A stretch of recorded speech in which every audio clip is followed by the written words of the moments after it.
This is Tales from the Pros, where business leaders and influencers share their stories of inspiration, struggles, and successes. And I'm your host, Michael Giorgio.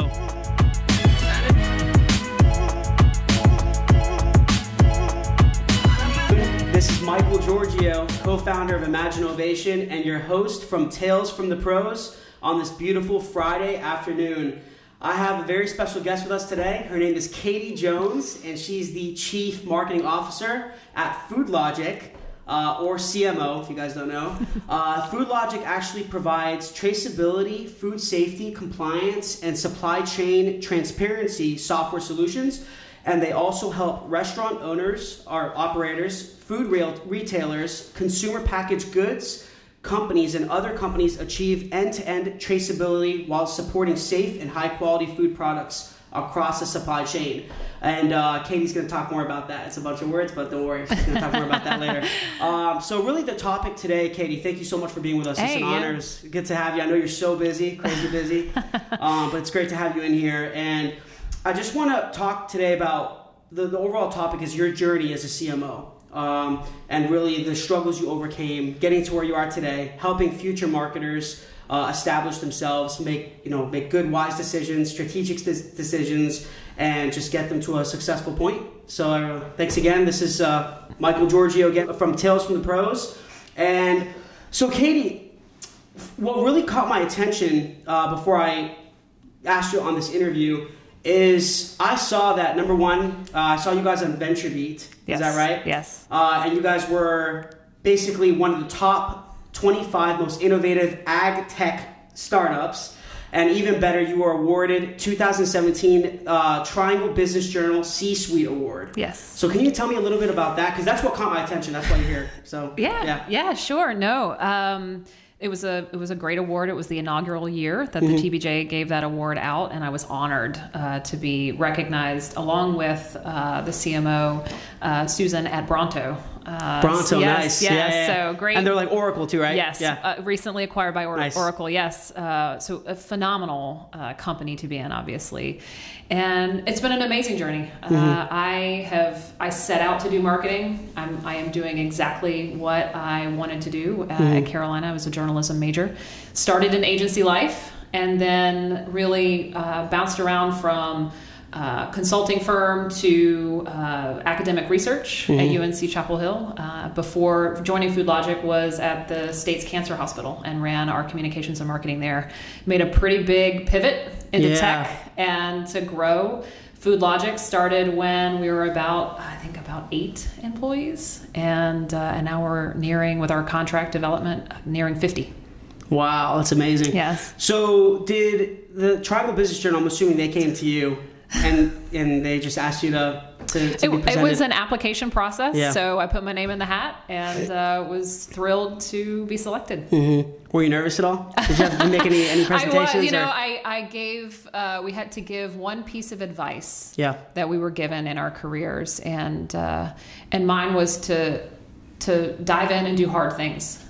Don't sit back. Really take that leap. And that's what I did when I joined FoodLogiQ. There were a lot of people in my career that said, you're crazy. You have this incredibly stable job in cancer research. Yeah. You're going to leave this to go work at a startup. Are you crazy? And yes, I was. But it's really paid off. It has been an amazing journey the last 2.5 years, growing the business and now getting to the point where we have in terms of opening our Series B round. And it's been great. Awesome. And I'm going to ask you some questions about that sure. later, about the funding.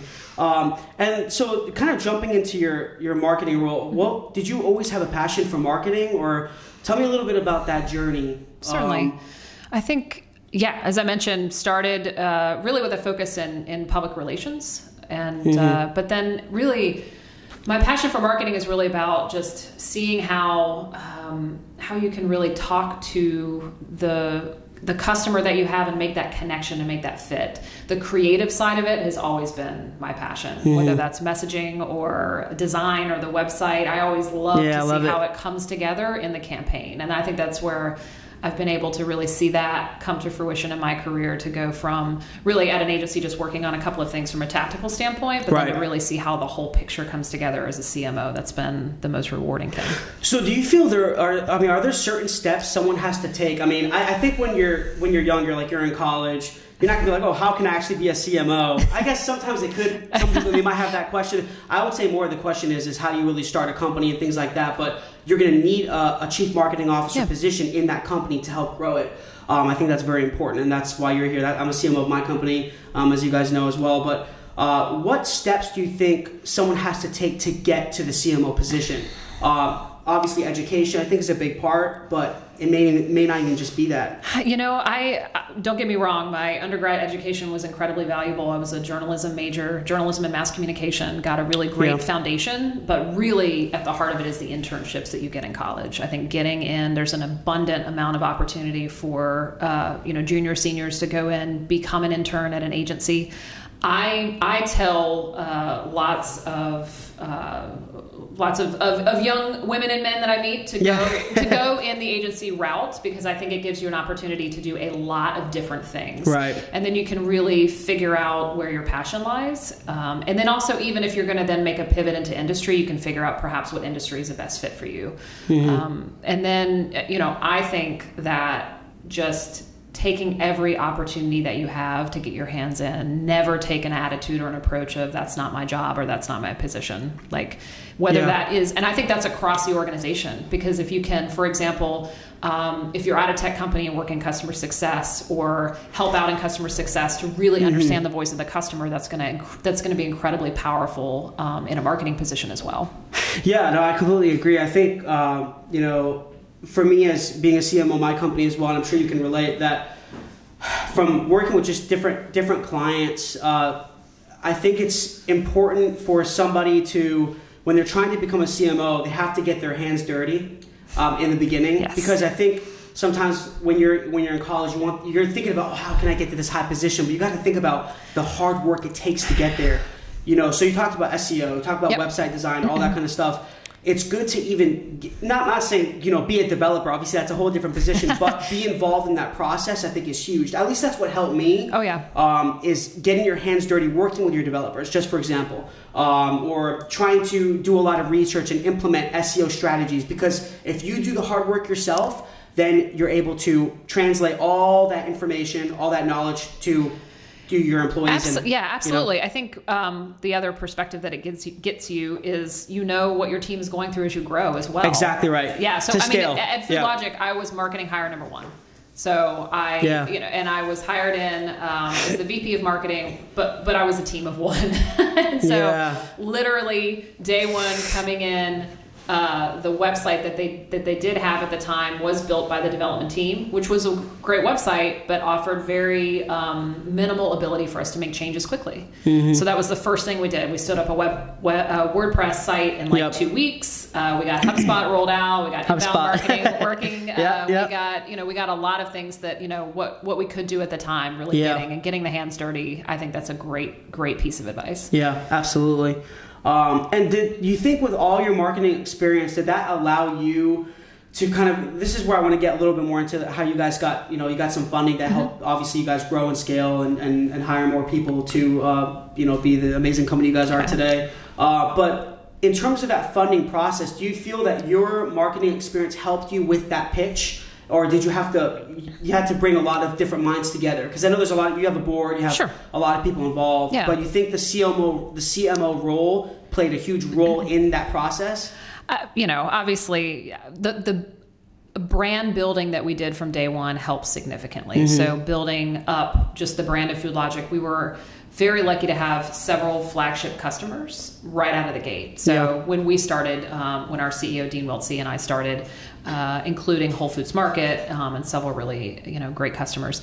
In terms of the pitch, we were offered an amazing opportunity to present at CED in 2016. So we were on the main stage. And that's Center of Entrepreneurship Development. Correct. Here in the Triangle. Yes. Okay. And that really helped us hone our pitch. It was a 6-minute on-stage presentation. You really have to break your story down and make it relatable to a more broader audience. When you're talking to a VP of food safety or a VP of supply chain, you can get a little bit more in the weeds. But when you're talking to an investor audience, they really have to get it. They really have to see the impact and the bigger picture very, very quickly.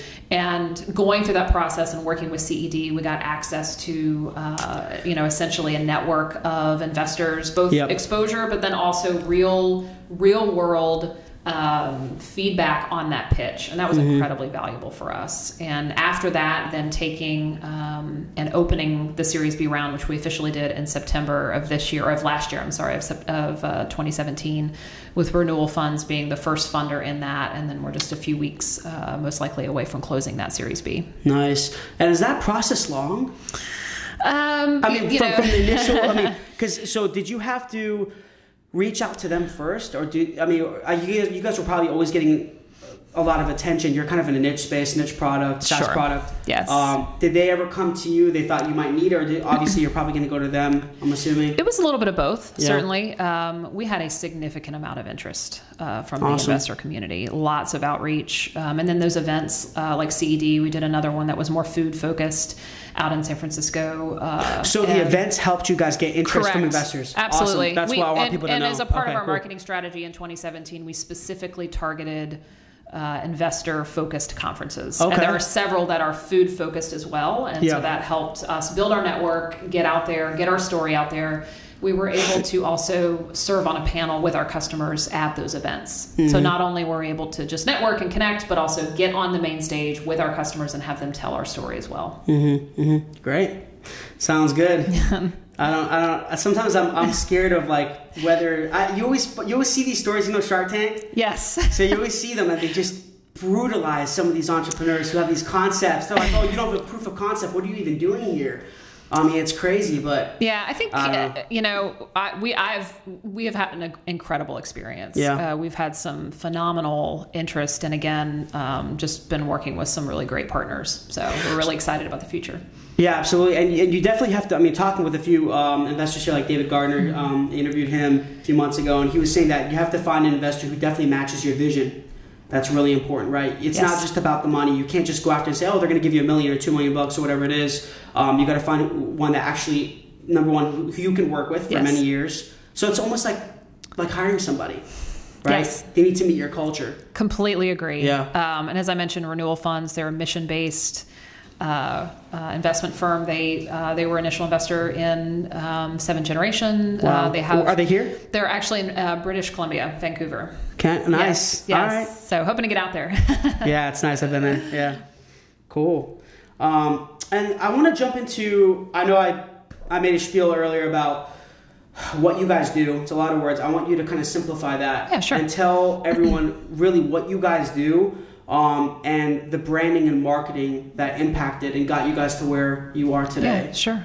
So while we can't say this on our website, I like to say that we're the FedEx of the food supply chain. Nice. So we take essentially a barcoding technology, and then at Scan, our platform stitches together all of that data, and then you get an end-to-end node-based essentially visibility or visualization of your supply chain. So what that allows our customers to do at the grower level, they're labeling all of their products, and then they're scanning it at the distribution center, and then they're scanning it at the end location. So let's say that's a restaurant. Okay. Our platform literally takes all of that data, stitches it together. If, for example, there's a positive E. coli outbreak or E. coli test at a grower, you can then trace forward and know exactly to the lot level exactly where that particular produce went. Wow. So today, when that current state, when you have an issue, essentially, for example, there was an issue with romaine and leafy greens recently, and you're put in a position where you're having to essentially toss potentially all of your product, which is not only very costly for a company, but it's really not an efficient way to manage your supply chain. So FoodLogiq Connect is our platform. We're literally the platform for anything that you need to do across the supply chain with your food suppliers. So, for example, we work with restaurant and food service operators that their brand claims are very important to them. You want to go into a restaurant, you want to know that you're eating that grass-fed beef. Today, in today's current food supply chain, there are, you need to know as a brand that you're delivering that grass-fed beef. And really the only way to know that is to have your supplier upload that certification to know that is exactly what you're getting.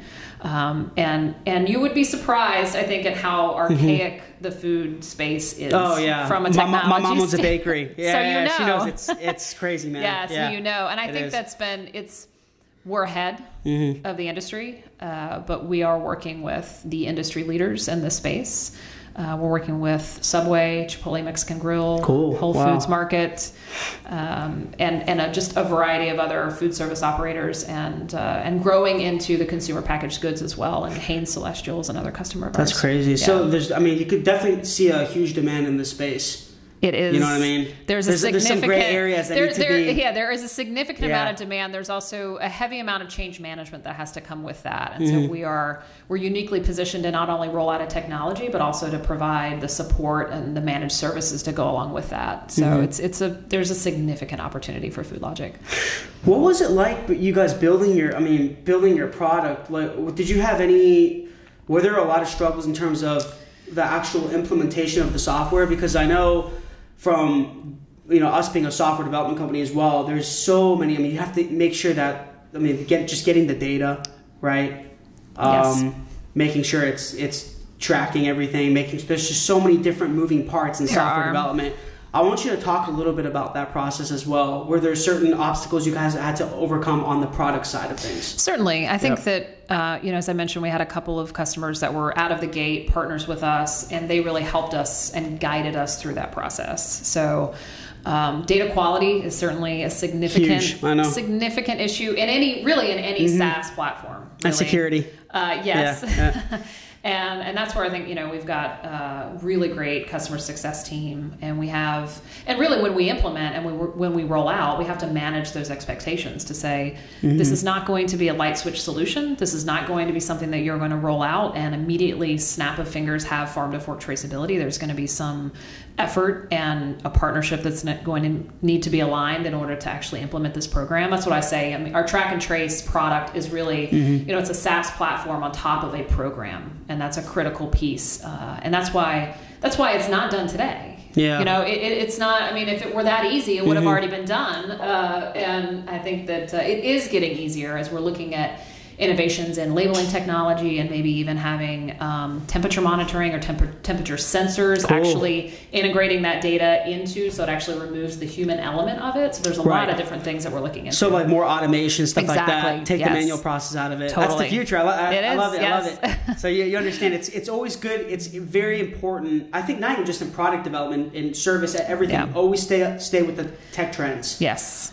Do your research. Yes. Make sure you think ahead. Don't just stay on television ads. And that's, we are a niche market, and I think that we've been told, customers have told us, you weren't the most inexpensive platform out there. We have some competitors in supplier management, a lot more in supplier management, but that we were chosen because we're thinking about what's 5 years from now, what's 10 years from now, not just really what's the next 6 months. We're really visionary in that way, and again, really linking arms with our customers hand in hand to get there.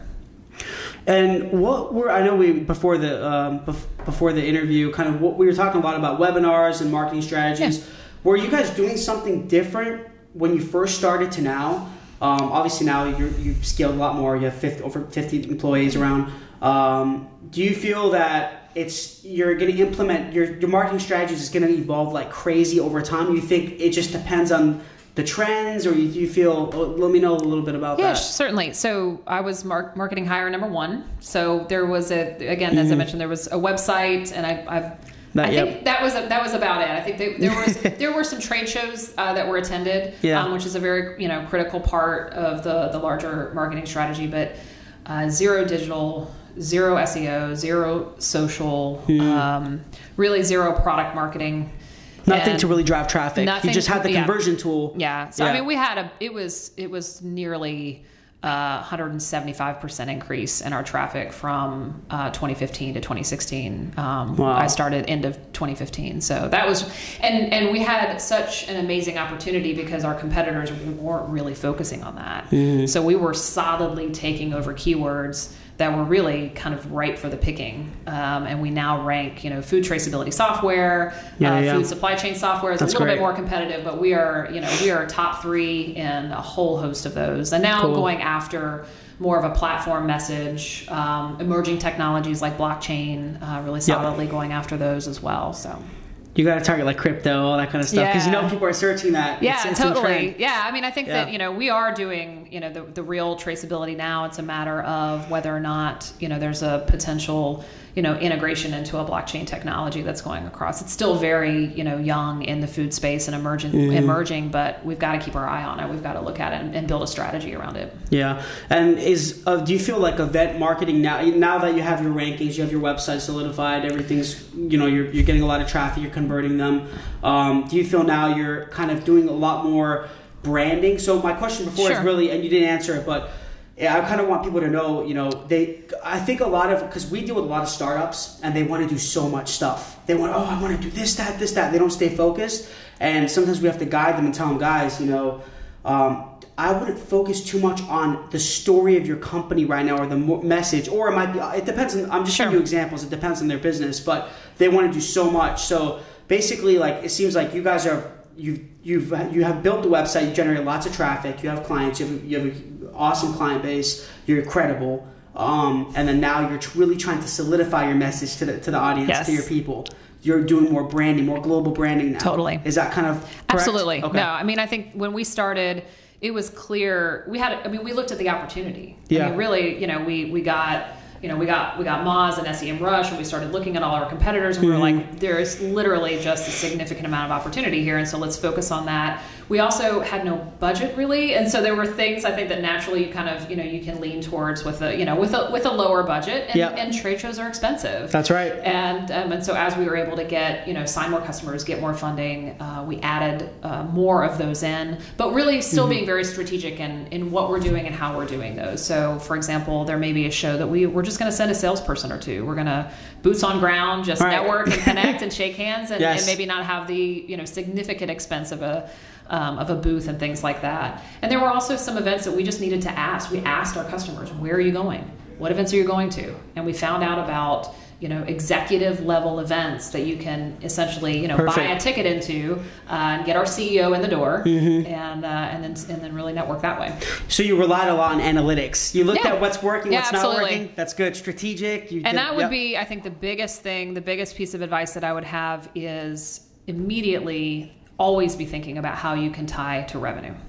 How can you tie what you're doing and the actions that you're doing to pipeline generation and to opportunity creation for the sales team?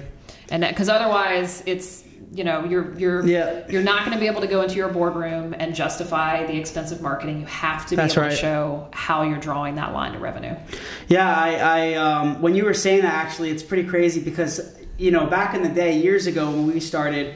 And even when we work with other clients, they did the same thing sometimes.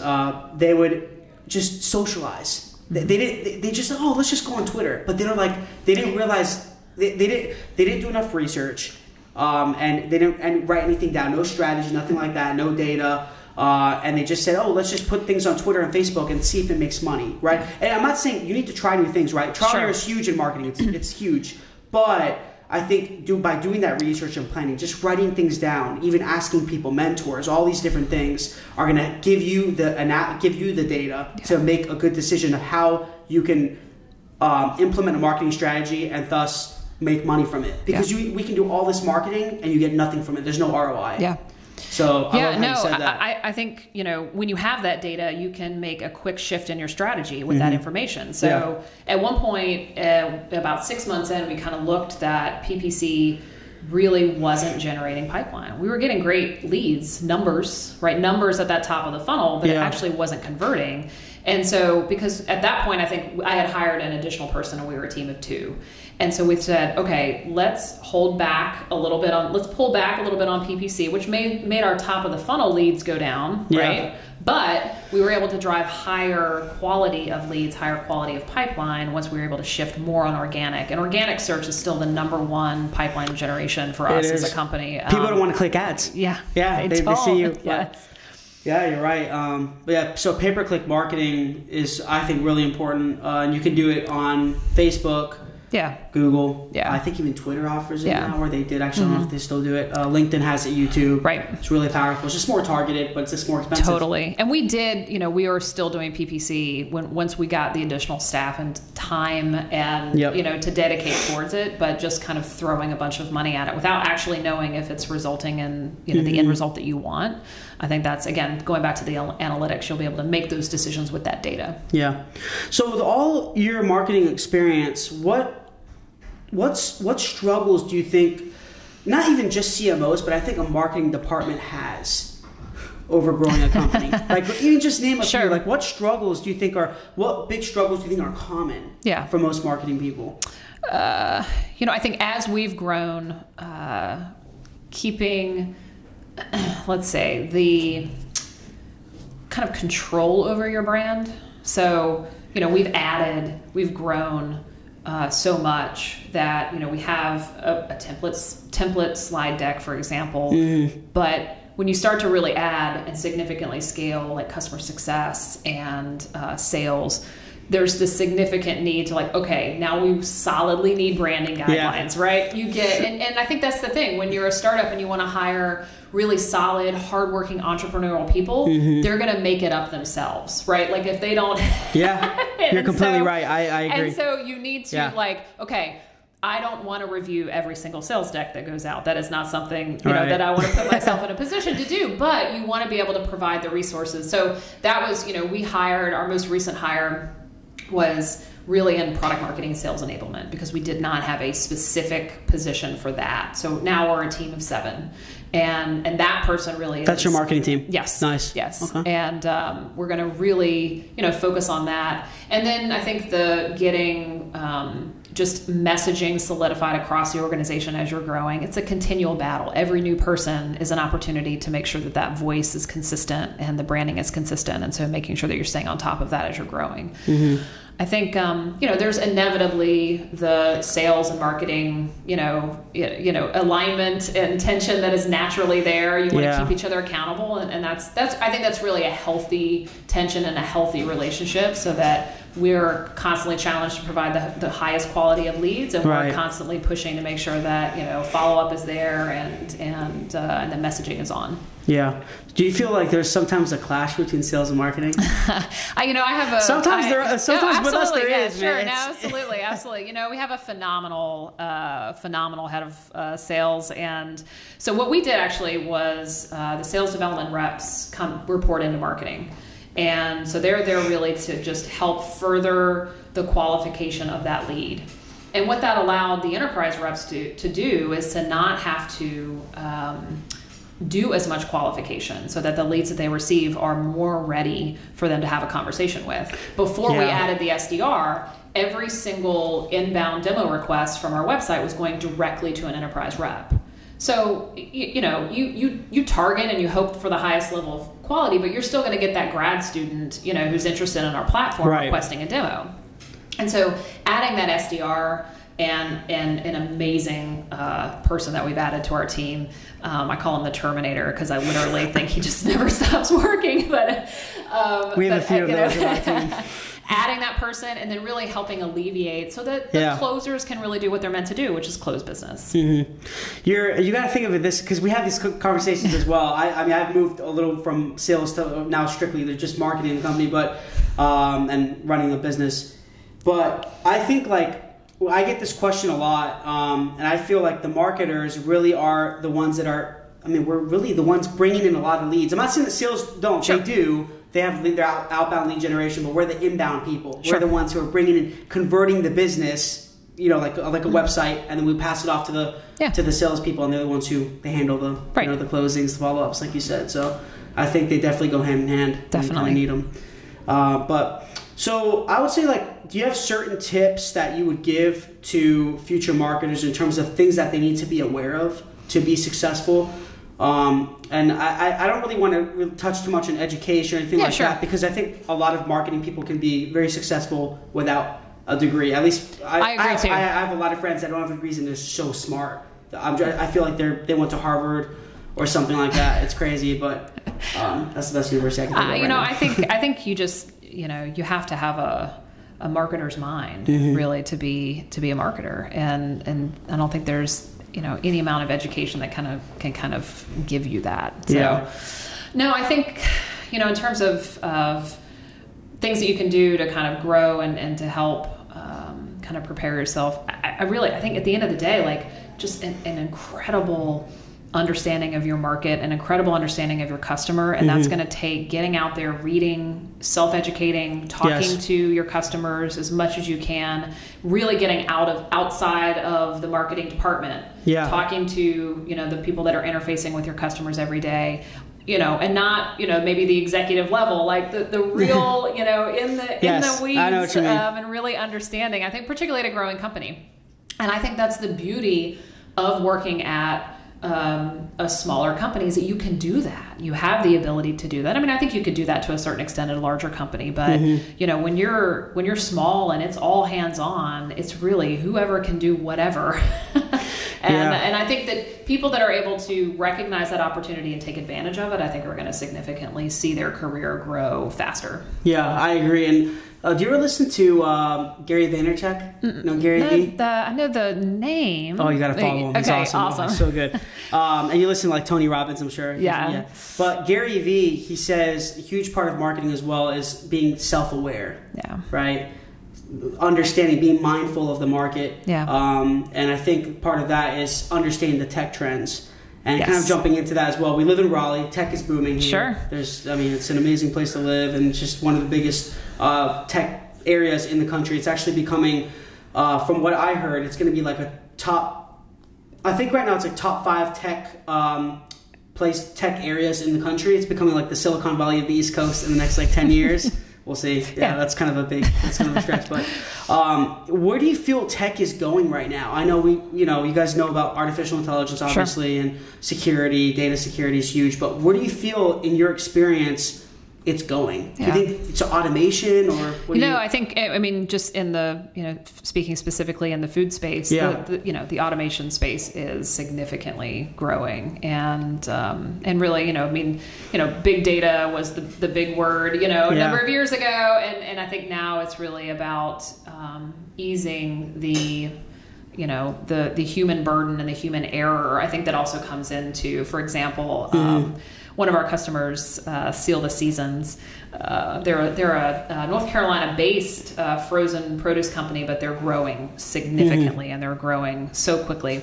They're looking at these really creative ways to actually remove the human from actually taking the top off of a berry. So right now, most of the time in the field, they're literally, you pick a berry and you kind of take your little knife and you take the top, the little green part off of the berry, right? So he's looking into actually this tumbler machine of sorts that's literally going to, after that berry is frozen, pop that green top off of the berry. Like, it's those little steps. It's crazy. It's not only from an efficiency standpoint, it's actually reduces the likelihood of foodborne illness, because you're removing the kind of the human touch. So you see all of this machinery and automation and like crazy amounts of robotics in the food space now, where you're able to really remove that human touch, and that removes the likelihood that there's going to be some type of cross contamination from a safety standpoint as well. Yeah, it's crazy. It's just these little things. I know, isn't it? I want to jump the gun a little bit here and kind of talk about, just on a higher level. I know before the interview we were talking about struggles in terms of what it takes to get here. And I told you about even working overnight, working with outsourcing teams. I told you we were working 4 o'clock in the morning for 4 years. What are some struggles? I want to hear some stories. So what's some struggles that you guys went through? You were there since the beginning of FoodLogiQ, is that right? Yes. And what were some things you guys had to overcome, even not just marketing, just as a team, what things did you guys go through, and how did you really overcome them? You know, I think... Because every company's different. Certainly. I think we had some struggles in finding the right fit from a sales team perspective. And I think that I think hiring is hard at that stage. It's very hard. And it's so critical. And delegating work. Yes, delegating work is hard. I personally struggle with that as well. Yes. But finding that right fit. So I think we had some evolution where we didn't quite hit the mark. And that was hard because you take such a step back, you know, but you have to really ask yourself the hard questions. Like, is this person, or is this the team that is going to take us to that next level? And if the answer is, if you even pause, then it's time, you know, to make a switch. And you've got to find that right fit. And really every person on that team, you know, it's got to be an A player. They've got to put everything in. Right. And I think that's, you know, that was, you know, I think that we've gotten there, and it's, when you get there, it's just such a, you know it, and it feels so great. And then you can really, you know, really move just much quicker. Kind of they need to treat the company as their own. Yes. And because if they don't, you know what happens. They're not, a lot of people, what I've noticed is they're not, if you don't hire well, they're not proactive. They might be reactive, but they kind of wait for you to give them tasks. Sure. And what I've noticed, that we're more strict in our hiring. I'm sure you guys are as well. You've had a lot of learning like we have. And I think it's important to make sure, just like you're vetting a client, you have to vet them. Yes. And I think see if you can have a beer with them, see if you can hang out with them, and you know what I mean? Because you guys are going to do, all our companies, they do all these events and things like that. Yeah. We want to make sure you guys get along. Oh, totally. Meet the culture. You know, I guess it was about a year and a half ago, almost two, we sat down and we developed our core values as a company. I mean, we hadn't done that yet. Yeah. And ownership was one of them. And that was it. You know, it was innovation, accountability, ownership. It was like really the core pillars, and those accountability and ownership were driven by that and that change that we needed to make as a company. And I think that, you know, naturally, like, that's going to happen. People are going to self-select, and they're going to say, you know what, this life is not for me, and that sounded great and glamorous, but, you know, I need to move on, and that's fine. And that you want that, I think you want that to happen naturally, and you want people to kind of get there. And I think, you know, Yeah. And do you think, so anything else other than hiring, do you think kind of, I would say, just because I understand SaaS products, I understand it's hard, but even product development, we did touch on that a little bit earlier. But even I would say, what about just, I mean, staying in just trying to find the right types of clients for your business? Isn't that hard as well? It is. That's what I figure is hard for a lot of companies, is finding the right type of client. It is. And I think that we thought there was never a time when there wasn't interest in the product. Right. There was a significant amount of interest. I think it was whether or not the use case was a specific fit. And I think that, and you go through this natural evolution where we never had to give away our software for free. We never had to give the platform. You hear, you know, about this, you just, anybody, right? We've had to go through that. Right? And so when you start, we were very lucky that we didn't have to go through that. But, you know, you think, okay, like, this is going to be a great fit for this particular customer, and then you get through that process and, you know, it wasn't quite the best fit. But you have to quickly learn from that process and quickly learn from kind of where the market, and really, I think it really boils down to market readiness. Yeah. So we sold significantly more in food service because it's not a simple supply chain, to say the least, but there aren't as many steps in the process as, say, a food manufacturer, where you're taking raw materials and turning them into finished product that then goes onto, you know, an endpoint at retail. Yeah. So we naturally gravitated towards, I think there were a lot of market forces that also led to that, but food service was really where we focused and started first. And we did that in a marketing sense, and really pointed our strategy in that direction, because we also had more customers in that particular space as well. So we had more stories, more quotes, more testimonials. Now we're looking and adding retail and the CPG market as well this year. Cool. So you were never really in that position where you had to kind of, I'm not going to say beg for business, but people were coming to you. Yes. Clients were coming to you, big brands, I'm assuming. Yes. You guys have big brands now. But you never really just, you had so much, you were so credible, you believed in your software so much, You were credible. You had an amazing product. The quality of work is very important. Is the product quality, and you really had a lot of leverage. And it seems like the clients knew that. See, not all companies are in that position. Though. Sure. That's why I'm asking this question, because it's everyone, just even dealing with a lot of startups and even larger companies, they feel they have to give some stuff for free to get that business. And I like to get in your mind, understand what it's like. Certainly, yes, totally. Yeah. And don't get me wrong, we certainly did. We never really opened up a trial, but we would do, okay, we'll open up an environment and or we'll take that data and put it in and then show it to you and then show to this information on the platform to your execs. Right. We certainly did that, but I actually saw that just more of a critical part of the sales cycle in a really immature market. So you have to be able to show them there's really nothing else out there like this. So we're not coming in and replacing a platform or a software. We are a net new for many, many companies. And so we needed to be able to show them what that end game looked like. And that was a way for us to do that. But now that we have more of a network, more customers, they're talking to one another, and we're seeing that natural referrals, the referrals start to happen across the industry, which is just this beautiful thing. Mm-hmm. I like I told you, I consider you a business leader. That's why I'm reaching out to you. This is really what this podcast is about. It's interviewing business leaders and their stories. And more on like a business note, for me, considering you as a business leader, what tips would you give to future business leaders in terms of like just work ethic, or passion or drive, some of these different elements? Is it a combination of them, you think, or is it just a few different ones? I have two boys, and I use this word a lot with them, grit. Mm-hmm. I think, it is really, you just have to get in there and just keep going. And even when you feel like, I can't do this anymore. I'm just going to take that, it's hard. Fortune 500 corporate job. Just don't do it. Just keep going. And I think that's really the word that I use the most in terms of when I look at successful entrepreneurs who have really done this amazing thing. Just keep going. Keep doing it. Yes. So just having that fight. Yeah. And I love that you said that, because all the people I'm interviewing, a lot of them, they say the same thing. I mean, that has to mean something, right? Yeah.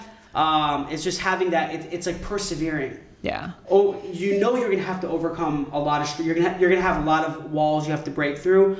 And I was actually telling Scott Wingo this. I was like, you either break through it, you go around, you find a way to go around it, or you build a tunnel or something.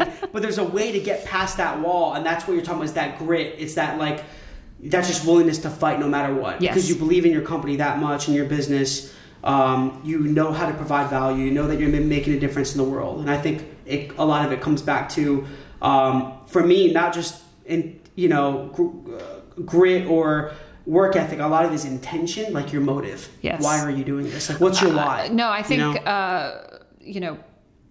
motive, and with the passion driving that, because I think that comes out and it seeps through everything that you do. For me personally, my oldest son has a tree nut allergy, and I have to go into every restaurant and read every label and always question whether or not he can eat something. And he's 10 years old, and he can self-select, and he reads these labels as well. So I'm really passionate about the food supply chain and the transparency and opening up the visibility in that. And also, I think you're seeing this amazing growth and amazing increase in the number of companies who are seeing this as an opportunity, and particularly snack foods and CPG companies that are developing lines specifically that are allergen free, so that kids don't have to worry about that, parents don't have to worry about that. And I'm really passionate about it. I could tell. Personally. When we're talking about this, I could see it in your face. And so I just took a few things to close out. I ask everybody this. So 3 questions. I call them the 3 hows. Okay. Right? So how do you define failure? How do you define entrepreneurship? And how do you define success? I'll start with failure. Failure is a blessing. Yeah. I think it is an absolute necessity in life. And I think that it's something that you have to dive into, because if you're not falling down, you're not going anywhere. period. And so I see every failure, and I've had many, as just a way to learn and to move and to keep going. I think I'll go back to my earlier word. I think entrepreneurship is grit. I think it's getting down in there. I think it's getting in not necessarily in the weeds, but really just moving things forward at all costs. And then it's not just, and it's talking about entrepreneurship. It's not just about your idea. Okay. Right. Yes. Is that right? Yeah. Can you agree with that? It's more about your personality. It's you. Oh, absolutely. Yeah. Yes. No, I mean, I would define when I talk about, we've had some entrepreneurial people, it's really just finding a solution around whatever barrier, is put in front of you. I agree. 100%. Yeah. And then success, gosh, I think success is attaining a goal rooted in your integrity. I think if you can really get to the point where you want to go and then feel good and look at yourself in the mirror and feel really solid about what you've done, I think that's success. Cool. I love that. I love everyone has a different answer for some of them. Yeah, sure. So where can people find you guys? Yeah. Website? Certainly. Yeah. So we're FoodLogiQ, www.foodlogiq, FoodLogiq.com, and Twitter handle @FoodLogiq. And then we're very active on LinkedIn. Obviously, we're a B2B, so you can find us on our page on the LinkedIn as well. Cool. Yeah. Katy, thanks a lot for being with us. Absolutely. Thank you so much, Michael. Yes. Awesome. Thank you. Guys, thanks again. This is Michael Giorgio, host from Tales from the Pros. Thank you so much. Hey guys, thanks a lot for watching Tales from the Pros. Please subscribe to our YouTube page and also follow our social media. There are links somewhere around here, but we really appreciate it, guys. Thanks for all the support, and I'm going to be giving you awesome content continuously, and we look forward to seeing you soon.